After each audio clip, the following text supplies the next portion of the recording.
ከእግዚአብሔር ከአባታችን ከጌታም ከኢየሱስ ክርስቶስ ሰላም ለእናንተ ይሁን።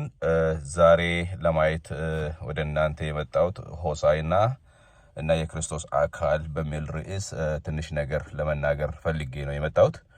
እስከ መጨረሻ እንድትከታተሉኝ በጌታ ፍቅር እጠይቃችኋለሁ። እንደሚታወቀው ብዙ ክርስቲያን ቤቶች ሆሳዕና ሲሉም አንዳንድ ሃይማኖታዊ ስርዓቶች እየፈጸሙ ሲያከብሩም ይታያሉ። ሆሳዕና ግን ለመሆኑ ምንድን ነው?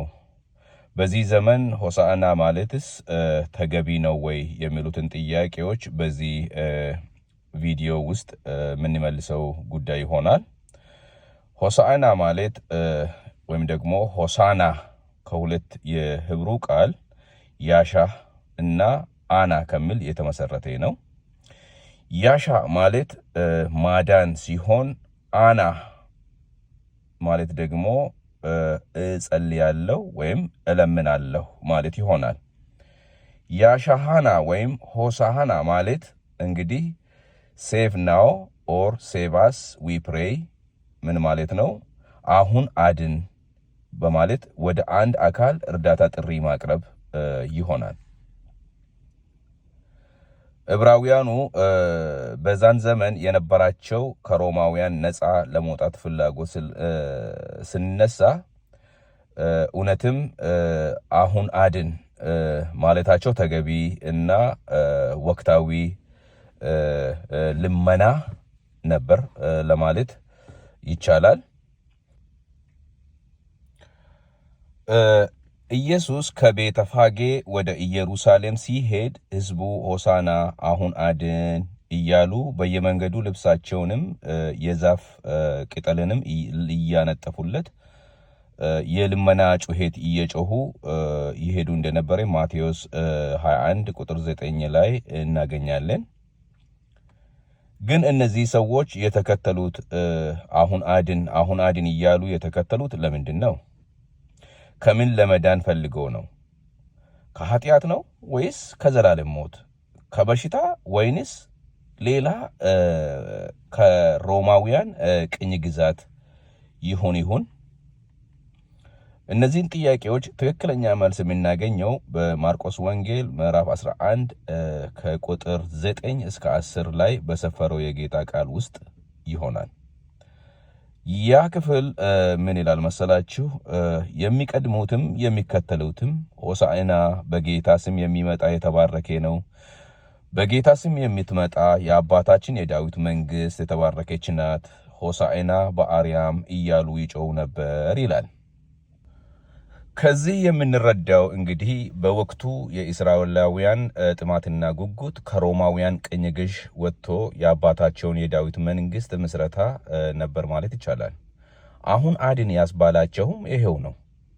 ስለ እስራኤል ልጆች ተዘለው መኖር አስመልክቶ ዳዊት እንዲህ ብሎ ነበር አንድ ወቅት፣ አቤቱ እባክህ አሁን አድን፣ አቤቱ እባክህ አሁን አቅና እያለ ወደ እግዚአብሔር ሲጮህ በመዝሙሩ 118 ከቁጥር 25 ብናነብ እናገኛለን። ስለዚህ ሆሳዕና እያሉ ያስጨዋቸው ኢየሱስ ቄሳርን ተክቶላቸው ንጉሥ እንዲሆንላቸው አጥብቆ በመሸጣቸው ብቻ ነው። ኢየሱስ ግን ያኔ የመጣው የምታረድ በግ ሆኖ እንደ አብርሃም ልጅ እንጂ ንጉሥ ሆኖ እንደ ዳዊት ልጅ ስላልመጣ ከቄሳር አላስጣላቸው። እነዚያ ሰዎች በነቢያቶቻቸው እስራኤላውያን ማለቴ ነው የተነበየላቸውን ትንቢት እና ዘመንን ስላላስተዋሉ ኢየሱስ ከቄሳር እንዲያድናቸው ጠየቁት፣ ግን አልተፈጸመላቸውም። ዛሬ የክርስቶስ ብልቶች ነን የምትሉ ክርስቲያኖችስ ሆሳዕና በሃይማኖታዊ ስርዓት ስታከብሩ ምን እንዲፈጸምላቸው ፈልጋቸው ይሆን? የትኛው መንግስት እንዲመሰረትላችሁ ፈልጋችሁ ነው ሆሳዕና እያላችሁ ሃይማኖታዊ ክብረ በዓል የምታከብሩት? እኛ የክርስቶስ አካል ምድር ላይ የምትመጣ የዳዊት መንግስት ተካፋይ ስላልሆንን አሁን አድን የምንልበት ምንም የእግዚአብሔር ቃል ማስረጃ የለንም። እኛስ አገራችን በሰማይ ነው ተብሎ ፊልጵስዩስ 3:20 ላይ እንደተገለጠ የምንሄደውም ወደ ሰማያዊ መንግስት ስለሆነ ናፍቆታችን ወደ ላይ እንጂ ናፍቆታችን ወደዚህ ምድር የሚመጣ የእግዚአብሔር መንግስት አይደለም። እንደዚህ አይነት ዘመንን ያልዋጀ ናፍቆት ወይም ደግሞ የክርስቲያን ማህበረሰብ ዘንድ የሚደረጉ ነገሮች ምንጫቸው ዘመንን በአግባቡ ጠንቅቆ ካለማወቅ የተነሳ ነው ብዬ አምናለሁ። ዘመንን አስመልክቶ የእግዚአብሔር የአባታችን ቃል በኤፌሶን 5:15 አካባቢ እንደዚህ ይላል፣ እንግዲህ እንደ ጥበበኞች እንጂ ጥበብ እንደሌላቸው ሳይሆን እንዴት እንድትመላለሱ በጥንቃቄ ተጠበቁ፣ ቀኖች ክፉዎች ናቸውና ዘመኑን ዋጁ ይላል። ዘመኑን የምንዋጅበት ምክንያትም ቀጠል አድርጎ ሲገልጽ የጌታ ፈቃድ ምን እንደሆነ አስተውሉ እንጂ ሞኞች አትሁኑ ይላል። የጌታ ፈቃድ የምናውቀው ዘመኑን ስናውቅ ብቻ እንደሆነ እኔ እገነዘባለሁ። እናንተም ይሄንን ግንዛቤ ብትጨብጡ መልካም ይሆናል። የእግዚአብሔርንም ቃል ቀለል ባለ መንገድ ለመረዳት ይረዳችኋል ብዬ አስባለሁ። ዘመን በእግዚአብሔር ቃል ውስጥ በመጽሐፍ ቅዱሳችን ውስጥ በግልጽ ተጽፎ በግልጽም ተከፋፍሎ ይገኛል።